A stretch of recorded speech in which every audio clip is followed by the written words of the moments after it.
today we're going to be running through how to bait up your traces or your rigs with regards to bigger baits, hardier baits for the drone anglers, kite anglers.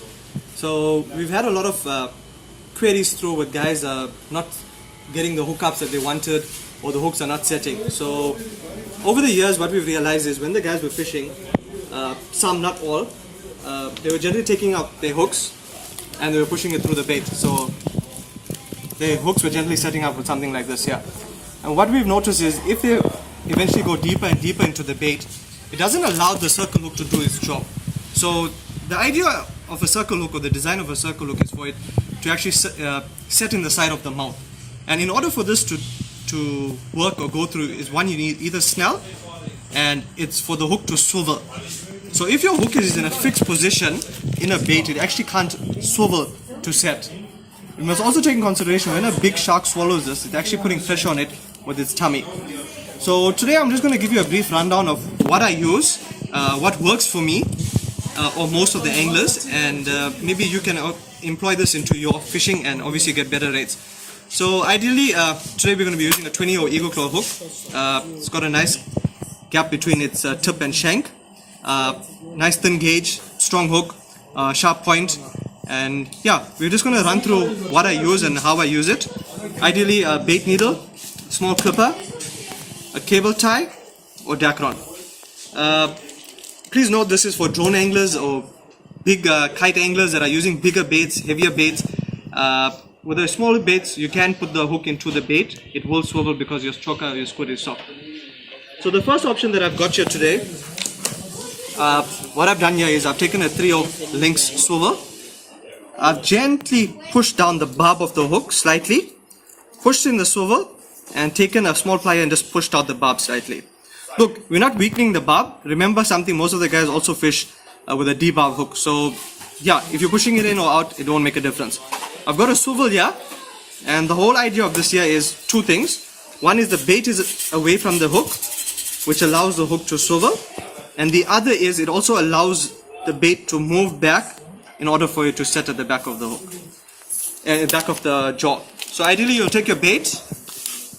This bait is frozen, so I've already pushed through. Always make sure that this finger is below your point, otherwise a lot of guys get stabbed or stab themselves. And with this here, it's as simple as 1, 2, and 3. If I can get this through. Okay, so the first way, get your cable tie through, take your swivel, push that through, lock that, and push that first. Alright, I prefer to have my cable tied to the top and clip that. Okay, so this is one of my first baits. And you'll notice that the hook is free to swivel and the bait is free to swivel. Now guys need to take in consideration that casting and sliding versus dropping is chalk and cheese. When you're generally dropping, you're dropping at a further distance, and with the amount of top shot or the diameters of top shot that we're using, there's a lot of stretch in that. So ideally what we generally do is we tighten our drag to a strike position, we hold our rod fast, and we tighten as much as we can to get the stretch out, in order for this hook and bait that's swallowed to slide out of the shark's mouth and to sit in the side of the jaw. So yeah, that's my first bait presentation. It can be used with most of your shark chunks, any head that you get around, and your bigger baits.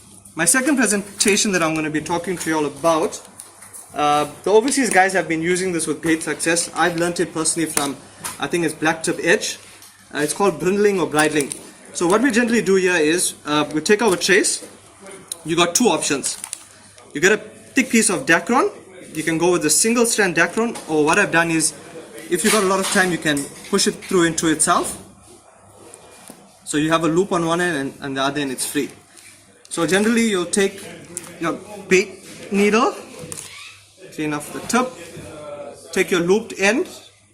Not too sure if this will work, but we'll give it a try. Okay, so that's gone through like that. You push that through the loop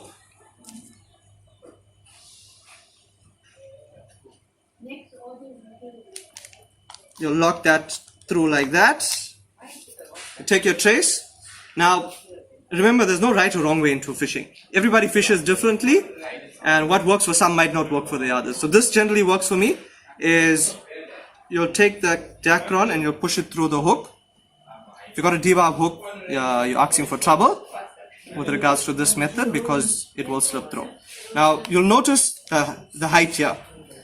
Like I said, it boils down to personal preference. If you want to shorten this, all you do is that, and you can notice the length here. You can shorten the length by doing that and bringing it closer. So you'll just continue like this and guiding it through. And you'll notice it's getting shorter and shorter. So I think one more time will be enough. And that's a better angle. Right, you'll trim this tag end here.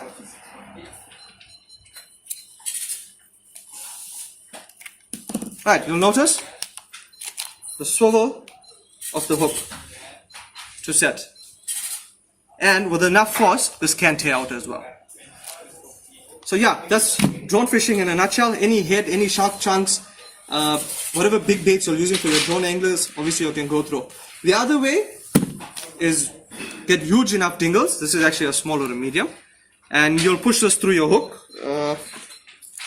So if you push this through the hook, you can build your baits on here, but preferably for the guys casting or dropping for flatfish. Smaller hook, smaller steel.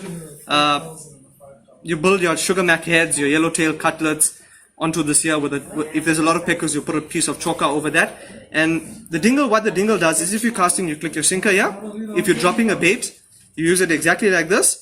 And the dingle serves the same similar purpose, but not swiveling, but moving back on the hook so that the circle hook can do its job. Hope you all enjoyed this, guys. Stay tuned for more.